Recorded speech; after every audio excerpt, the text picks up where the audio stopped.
તો ઠાસરા વેપારી મંડળ સોસાયટી ક્રેડિટ સોસાયટીમાં બોગસ ગોલ્ડ કૌભાંડ મામલે આજે નવો વળાંક આવ્યો છે। ઠાસરા પોલીસ મથકે 5 જેટલા લોન ધારકોએ સોસાયટીના ચેરમેન, વાઇસ ચેરમેન, મેનેજર અને કર્મચારી સામે પોતાના સોનાને બદલી ઓછા વજનવાળું બોગસ સોનું વર્ષો બાદ જણાવી ખોટી પોલીસ ફરિયાદ કરવા અંગે ધમકી આપતા હોય તેવી રજૂઆત કરી હતી। તો બીજી તરફ વેપારી સોસાયટીના ચેરમેન અને વાઇસ ચેરમેન દ્વારા સોસાયટીમાં 34 જેટલા લોકોએ ખોટી રીતે લોન લઈ સગાઈ કરી હોવાનું તપાસ કરી આ અંગે ઠાસરા પોલીસ મથકે ફરિયાદ કરવાની કાર્યવાહી હાથ ધરી છે। पंच केस કર્યો છે આ દરેક વસ્તુનો અને पंच केस તૈયાર કરી અને બીજી બધી માહિતી સાથે એફઆરઆઈ આજે ફડાવવાના છે। જે વ્યક્તિનું ડુપ્લિકેટ નીકળ્યું છે તેની વિરુદ્ધ ફરિયાદ કરીશું અને તપાસનાર જે ચોકસી છે એની વિરુદ્ધ પણ ફરિયાદ કરીશું।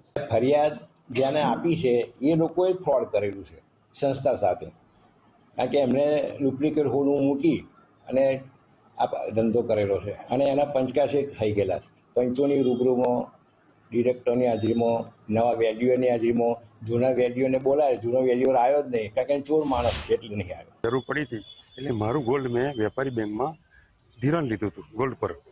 હવે જે તે સમયે મેં મૂક્યું હતું 2021ની સાલમાં એક પેકેટ, એ પેકેટ પછી રિન્યૂ કર્યું અને બીજું પેકેટ મેં મૂક્યું હતું ગઈ સાલ એટલે 22-23માં।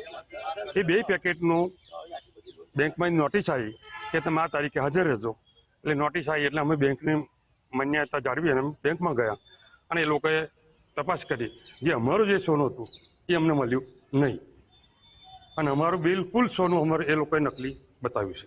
વજન ઓછું, વજન એકમાં 232ની જગ્યાએ 197 ગ્રામ જ થયું, એટલે ટૂંકમાં એમાં પણ ઓછું અને બીજા એક પેકેટમાં 232ની જગ્યાએ 205 થયું, એટલે બધું થઈને 50 ગ્રામ ઉપર વજન આપણું ઓછું છે।